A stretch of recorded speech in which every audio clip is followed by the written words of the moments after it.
Hi, I'm Jen, better known by my trail name Tasty Taters, and I'm a teacher. That means I get 10 weeks off every summer, which is great for hiking, allows me to get in a good long hike every summer, but it means that I have never been able to do a full through hike of any of the long trails. Instead, what I've done is a good sized section of each of the big 3 trails each summer. If you want to be fancy, through hikers love acronyms, so you can call it a LASH. That stands for long ass section hike. The first one was summer 2020, where I was on the PCT and did about 1,200 miles or so from a little bit south of Tehachapi up to the border between California and Oregon. That was also a fairly unique year to be doing the trail because it was the COVID year, and a lot of hikers that had planned to hike either were unable or chose not to hike that year, making it much less crowded than it would be on a typical year. Summer 2021, I was on the AT and did about 1,100 miles from somewhere in Virginia up into New Hampshire. And then this one that I just came off, summer 2022, was on the CDT, headed southbound. The other 2 were northbound, by the way. CDT was headed southbound from the Canadian border in Glacier National Park and just about through the end of Montana, so about 800 miles. So after this summer, having now done a pretty good chunk of each of the 3 trails, I wanted to just kind of capture what my big takeaway lasting impressions were from each trail, as well as some of the differences between them. My overall impression of the PCT that I took away was the steep, dramatic mountains. Most of the trail, and certainly almost all of the section that I did, is very dramatic mountains. The most dramatic, of course, is the Sierra, which was absolutely my highlight of that summer. I love the feeling of topping out on a pass, having the alpine terrain with the heather and some snow and little marmots and pikas scurrying around, and majestic views 360 degrees all around you.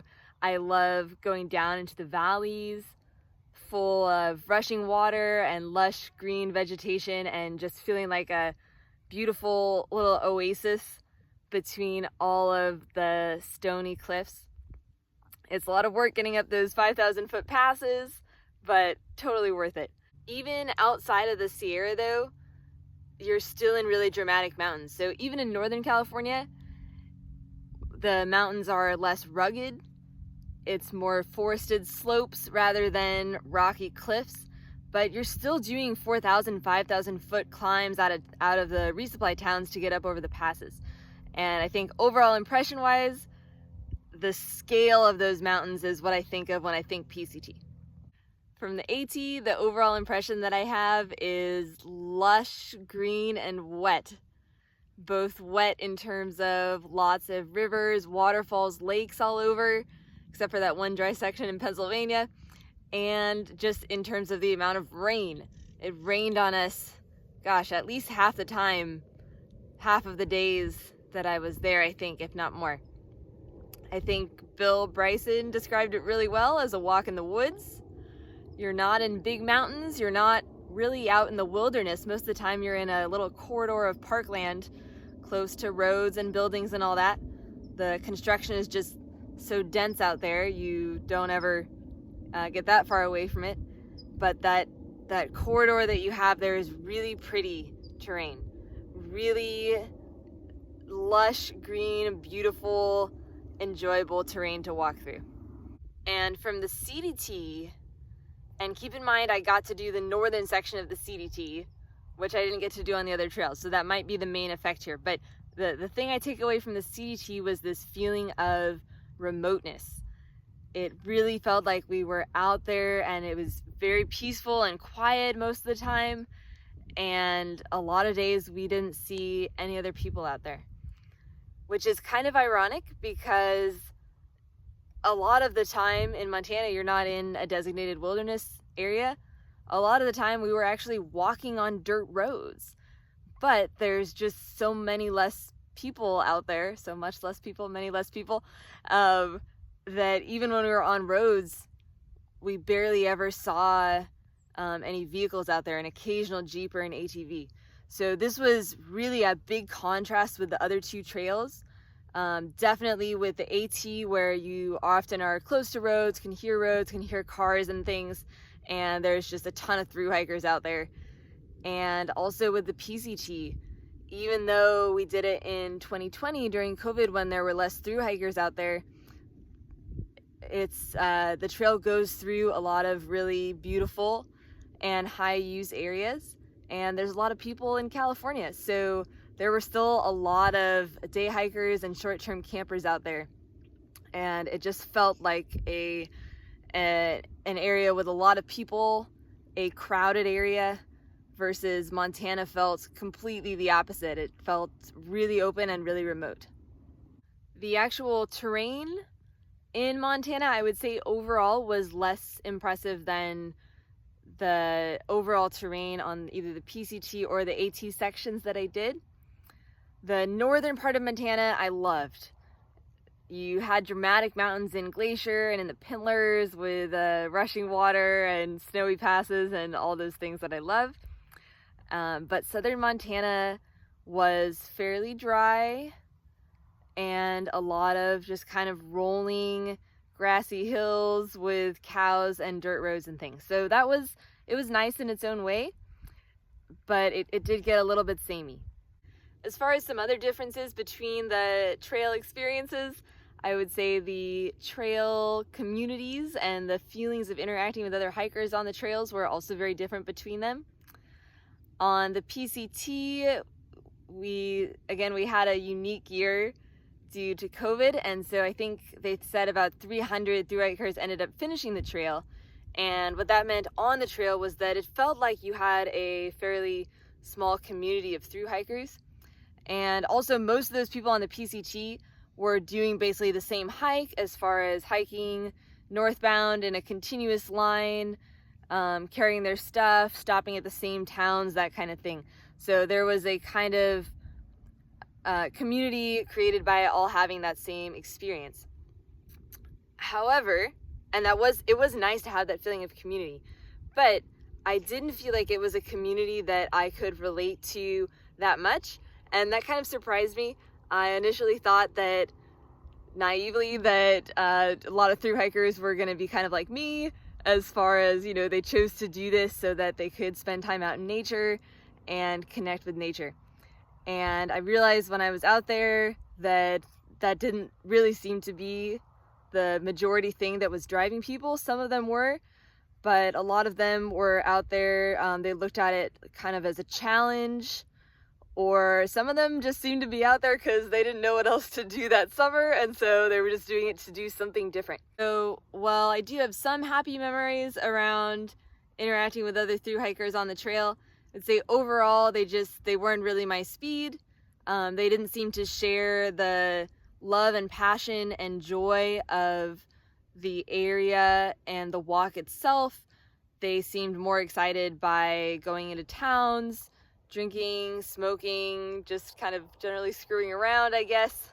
And that was similar on the AT, as far as a lot of people seemed like they were more there to party from town to town rather than to hike and actually appreciate the Appalachian Mountains. The difference there was that we never got any sort of real community on the AT, or I didn't, because people were all doing very different hikes. Because it is so high use, a lot of people have taken to flip-flopping around, doing sections of the trail out of order, which is good because it's reduced the overall crowding on the trail. But it meant that when you saw someone on the trail, you couldn't assume that they had come from the same place or were heading to the same place that you were. There was also a lot of slack packing where people were going into hostels at night and things like that. So everyone felt like they were doing something a little different, and it didn't create much of a sense of community. Overall, the CDT social scene was actually the one that felt the best to me. And there's still, people that are out there for various reasons. Some of them were just out there to screw around, but most of them out there on the CDT really seemed to be people with a passion for hiking, at least, if not nature itself. Almost everyone out there had already done another trail, so that makes sense that those are the people on the CDT who have done a long hike and loved it enough to come out and do a second one, and it showed. There was definitely a sense, almost everyone I met, of joy and passion about what they were going to walk through that day, and I felt like I could relate to them overall more than PCT or AT hikers. Another difference between the trails is the ease of access to resupply points. And I am someone who really does not like hitchhiking. In fact, if I had it my way, I would never get in a car the entire summer. I would just try to find ways to resupply that I could walk to or get things mailed to so that I wouldn't have to break up my hike and get in a car and leave the trail. Resupply was definitely the easiest on the AT, where there are a lot of stops either on the trail or very close to the trail. And then there were a few that we did get a ride into, but most of those are either easy to hitchhike or there's enough trail angels, shuttle drivers around that it's easy to call someone and get a ride into town. Because it's easy to get a resupply, it was rare for us to carry more than about 4 days of food on the AT, which means packs are lighter, easier walking, happier campers. On the PCT, your resupply points are farther apart. The longest carry we did on the PCT was a 10-day food carry through the Sierras, but the trail is well established enough that the resupply points they do have often are very hiker friendly, close to the trail or on the trail, kind of everything you need in one spot. So overall, the resupply on the PCT was pretty straightforward. In fact, if we'd been willing to do another long carry or so, we could have made it through that whole summer without having to hitch into town. CDT, on the other hand, there's basically no way you can do it without getting in a car and going to town to resupply. Combo of being in a more remote area and being a lesser used trail, so there aren't as many trail-specific businesses that have sprung up around it. For the section I was on, we had some really awesome trail angels that helped us out a ton and made resupply really easy for us, so we actually had minimal resupply hassles on the CDT. However, had we not had that, the CDT would definitely be logistically the hardest trail to do. As far as overall difficulty of the trails, the CDT has kind of a rep for being the hardest trail. That's why almost everyone on it seemed to be a veteran thru hiker. And I think that reputation was much more deserved before GPS. Imagining doing that trail without GPS on your phone, it would have been much, much more difficult because there are junctions all over the place, dirt roads all over the place, and few of them were clearly signed, at least at the junction. Even with GPS, I missed a couple turns a couple times. Didn't go more than a mile off route or so, but you really had to pay attention. However, with Gut Hook now far out, I don't think that reputation is deserved anymore. It is longer, so if you are doing a to B through hike all in one go, it's harder just because it's longer and you've got to be moving faster. But as far as hiking the trail itself, I don't think it was any harder than the other two, not once you've got your GPS for navigation. I don't think it would be fair to make a judgment about which trail is the best overall, because they are all very different and very unique. But I will say, if I was going to spend next summer walking on one of the three trails, it would be the AT.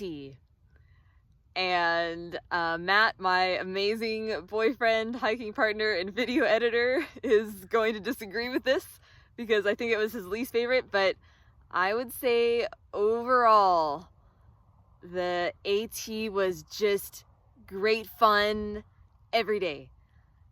Every day you were in beautiful terrain, again, lush, green, wet. It was constantly changing. There was constantly new, different stuff to see every day. whether it was just different views, different waterfalls, rivers, historical landmarks, and every day was just really nice. There were sections of the PCT and sections of the CDT that were better than any part of the AT. So I would love to go back and hike more in the Sierras. Actually, I'm doing that next weekend. Or I would love to hike more in the Cascades up in Washington, more in Glacier, more in parts of the CDT I didn't get to do, like down in Colorado. But there also were long stretches on the CDT of these dry rolling hills, on the PCT of dry burned forests in Northern California. And on the AT, there wasn't anything like that. Maybe that Pennsylvania desert section, but even that section was really pretty and different and short. So even though on the AT there were tons of people and you're normally close to developed areas, overall it was just great fun every day.